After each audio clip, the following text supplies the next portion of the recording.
Good afternoon, everyone. Welcome to Football House, another press conference where Scorpions coach Jahnathan McKinstry will announce his final players that will represent Gambia in the upcoming FIFA World Cup qualifiers.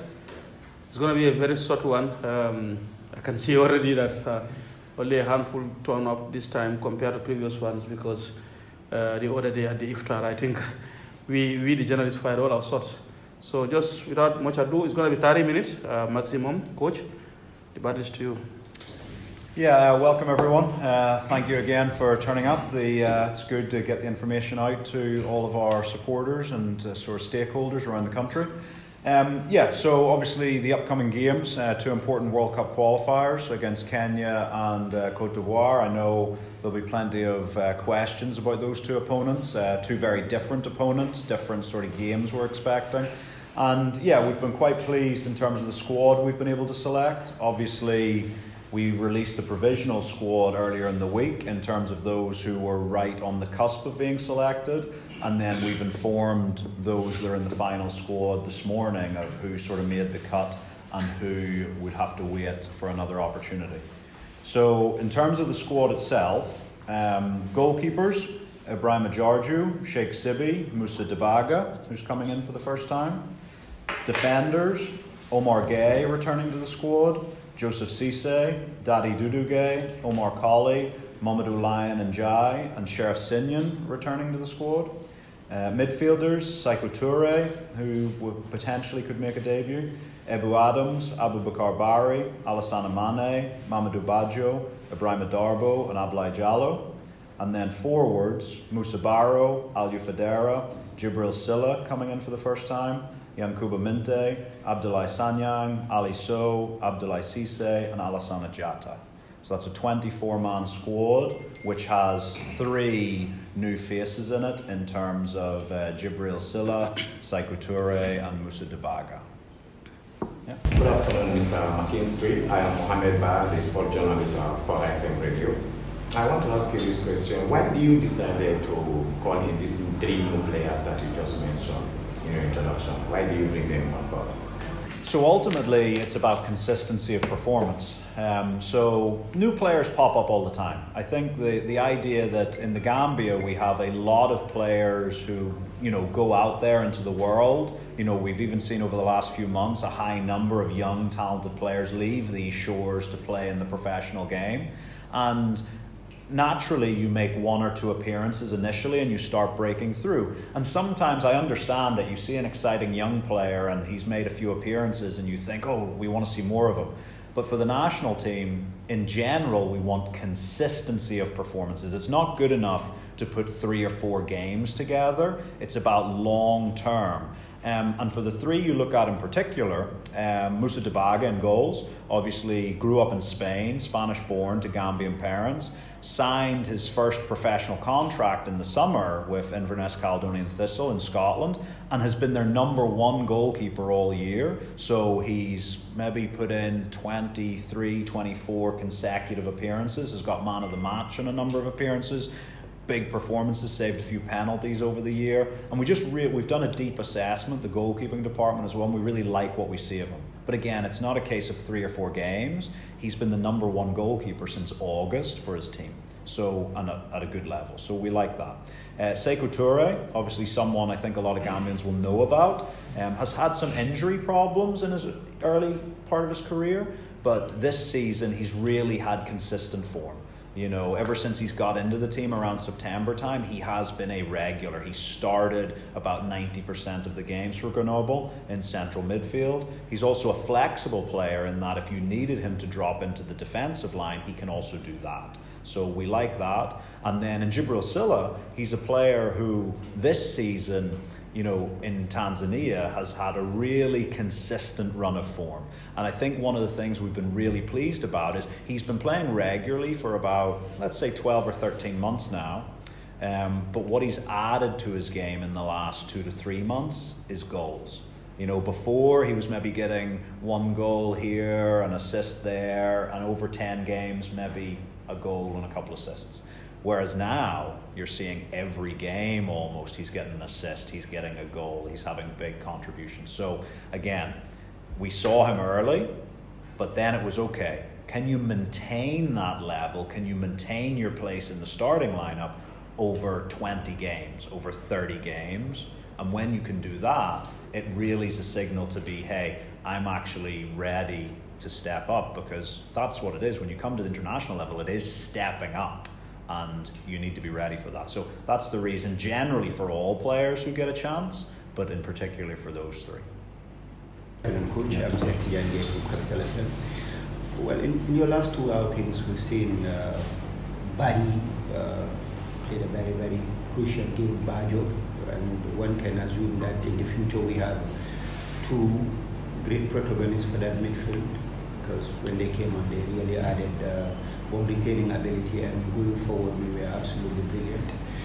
How much are you counting in these two players and maybe the others coming up, the likes of Sekou and others, for the future of Gambian football? Because we've had a very good number of good players that have done well, taking us to the highest possible level. But football is about the future, is about what we do today and what we're going to do tomorrow. And these young guns, as you've said previously, are rightly earning their spot to be called consistently. How much are you counting on them? Well, look, I think one of the things is, you sort of had two things in what you were saying there. You sort of said football's about the future, and then you're saying football's about today. It can't be about both things. For us, it's a very much, the primary thing is about today. Can we perform today? And then we have a second eye on the future as well. Now, does that mean that all young players have to wait their turn? No, because some young players are ready today. But other young players, just because one young player is ready today does not mean another young player is ready today. He might need a little bit of time to grow and mature into the team. You obviously name-checked Bajo and Abubakar Bari directly. We were really pleased with them in the last camps. We've been pleased with them since the beginning. Abubakar was a player we wanted to maybe get involved earlier than we did, but those discussions about when he and his sort of management around him felt was the right time to come into the national team took a little bit of time. But when we finally got that agreement, he was really proud, and his performances in the November camp were really good. Bajo's someone who's been around the national team camp for basically since I first arrived, and again, really talented, and he stepped into the team and did well. But I also want to caution this, is that let's not take one performance against Tunisia and say that is what a player will always be. The nature of football, and especially the nature of young players, is they will have games that are a 5 out of 10, a 6 out of 10 performance. And we can't jump on them and be so critical of them when that happens, because it happens to every young player. David Beckham, Ronaldinho, whoever you want to name, they had good games, they had less good games. And so Barry and Bajo, very promising for the future, very promising for today. But also, I think we're very fortunate. You look at the midfield we've selected in this camp. The two you've named, plus Alassane Mane, just recently moved to the Scottish Premier League, plus Sekou Touré playing every week, plus Ibu Adams, captain at Derby County, plus Ibrahima Darboe, man of the match last week for Frosinone, Ablai Jallow, who can obviously play in the midfield, big impact for Metz. We can only pick 2 or 3 of them, but that's a nice problem to have. But we'll always have maybe a difference of opinion of which 2 or 3 should play, but at least we have that positive problem, as I like to call it.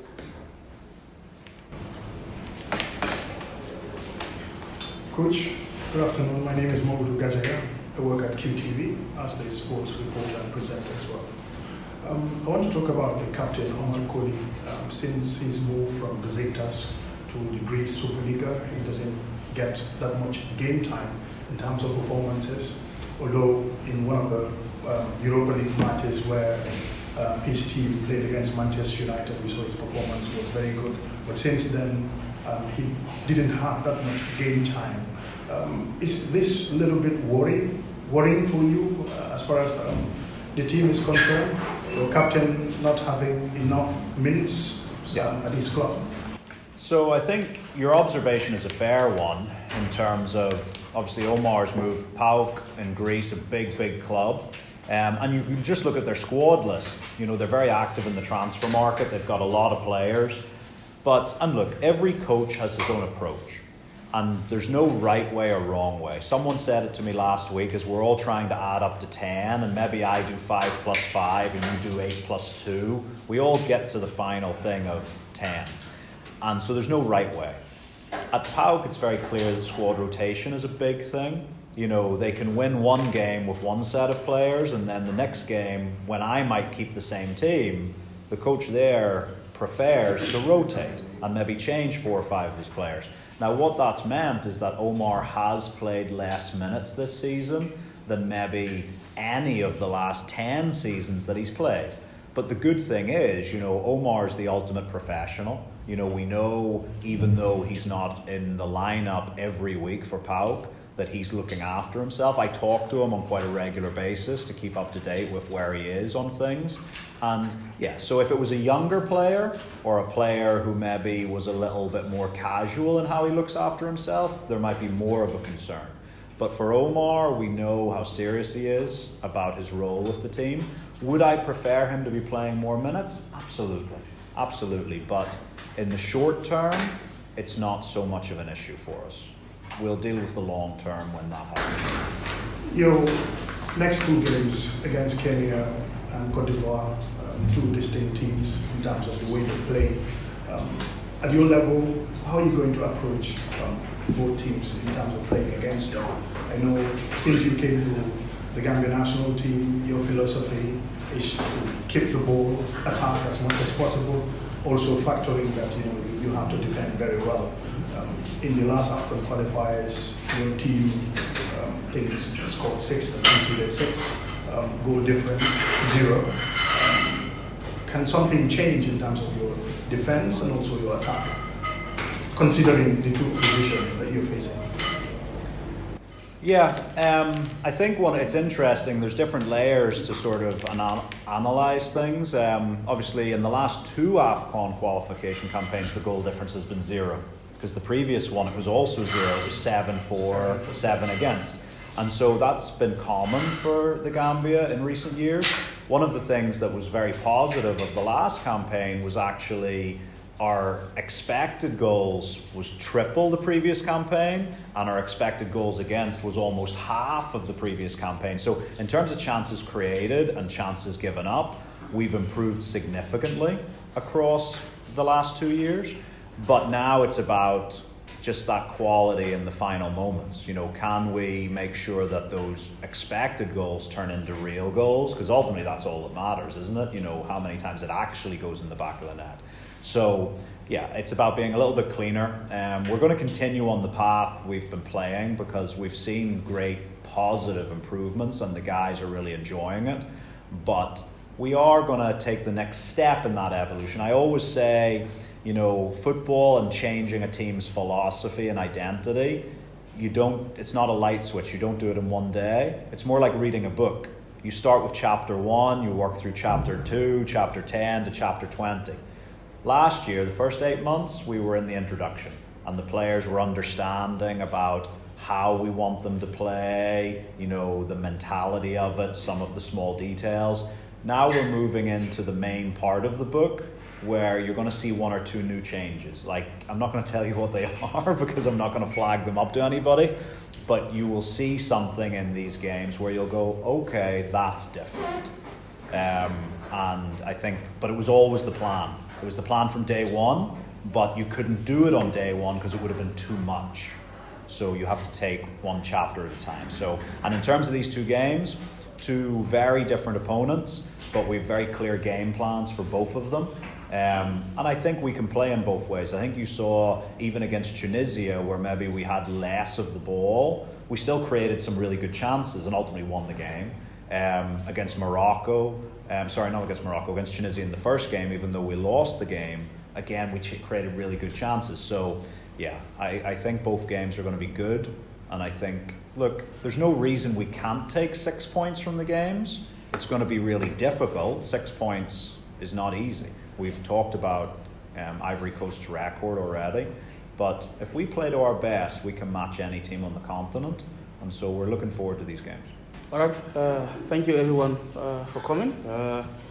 With that, we've come to the end of this press conference, and we wish the team the very best of luck in these qualifiers. Coach, I mean, if you have any final words No, in the absence of that, thank you everyone for coming. Thank you. Thank you, guys. Appreciate it.